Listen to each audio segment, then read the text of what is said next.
Vous qui partez dans des endroits pour faire des trucs là, sachez que tout pacte financier, tout élément rattaché à la richesse demande la vie. Écrivez ça en rouge. Vous qui voulez devenir riche, l'argent c'est le sang. Et c'est pas le sang du mouton, c'est le sang de l'homme. Ils vont te dire non, ça là c'est pas ça là.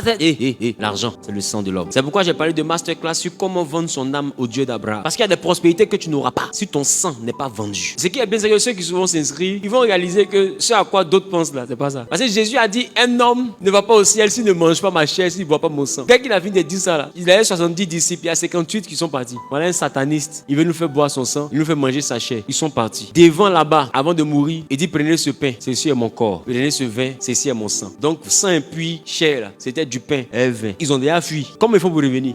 Qui commence ce chant, il dit? Il y a des choses qu'on entend là. La façon d'entendre là, c'est tellement fort dans notre esprit qu'on se demande, mais il nous envoie où? Et c'est comme ça qu'il y a 58 qui ont perdu la gloire des disciples de Jésus. On ne connaît même pas leur nom. Parce qu'ils ont entendu un message, ils n'ont pas écouté le développement, ils ont sauté la clôture. Et Pierre et les autres sont restés. Et puis ils demandent, mais vous ne fuyez pas aussi? Ça fait peur. Hein? Ils disent, mais à qui irons-nous? Tu as les paroles de la vie. Parce que l'œuvre de Dieu, la Bible, c'est que vous croyez en celui que Dieu a envoyé. On ne fait pas l'œuvre de Dieu si on n'est pas d'abord convaincu du messager que Dieu nous donne. La première chose qu'on fait, c'est aller prier, Seigneur, celui qui me prêche, est-ce qu'il est de toi? C'est d'abord ça. Si tu dois prier, qui te dit je ne suis pas de lui, ne viens plus ici. Sauve ton âme, fuis, échappe-toi. Qui comprend ce que je suis en train de dire? Parce que Jésus dit, vous devez manger la chair, ma chair, boire mon sang. Ils ont entendu chair, ils ont entendu sang. Ils ont sauté la clôture. Et puis il dit, mais vous partez pas aussi? Ils disent, mais à qui irons-nous? Tu as les paroles de la vie. Allons, et ça? C'est pas chair, c'est pas sang. Allons-y. Il dit, vous fuyez pas. Tu sais ça quand? Aïe. Parce qu'en réalité, Pierre n'en pouvait plus. Il a passé toute sa vie en tant qu'un vaurien pêcheur. Chaque fois qu'il lance son filet, les poissons fuient. Il dit, mais il retourne, mais il m'a trouvé quoi dans le monde là-bas? Il m'a trouvé quoi? Mon filet est toujours vide. C'est un filet vide même que tu m'as croisé. Tu m'as dit, allons en eau profonde. C'est à cause de toi, il y a vu une grande pêche pour la première fois de ma vie. T'es parti où? Et si, c'est la chair? Jésus dit oui. C'est le sang?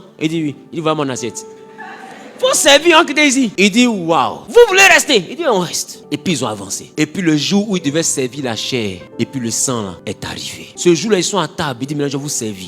Il dit vous voyez ce pain là? On dit oui. C'est du pain? Il dit oui. Il dit ceci est mon corps. Puis il attrape corps là d'abord. Il dit vous voyez ce vin là? Il dit oui. Ceci est mon sang. Puis il attrape sang là. Et puis il demande à Jésus. J'étais là ce jour-là. C'est fini. Il dit non c'est fini. Il dit c'est moi qui étais prêt pour te manger. Hein? Et Dieu.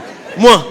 En réalité, Pierre était prêt. Vous voyez, quand il dit manger ma chair, boire mon sang, c'est-à-dire que même si Jésus découpe son dos et puis verse comme ça, il est prêt à prendre, il va manger, il va boire. Il est prêt. Et puis il est là. Donc quand il lui donne du pain et puis il lui donne du vin, il dit ce n'est que ça. Il dit c'est tout. Yo, on a eu peur pour rien. On mange ou on mange pas. Il dit manger. C'est pour dire que quand Dieu te prépare pas à quelque chose, de faire une phrase, il amplifie le volume dans tes oreilles pour que tu te retournes. Bah, c'est pas fait pour toi. Et c'est quand tu franchis le pas que tu regardes, tu dis mais attends, tout ça, pour ça.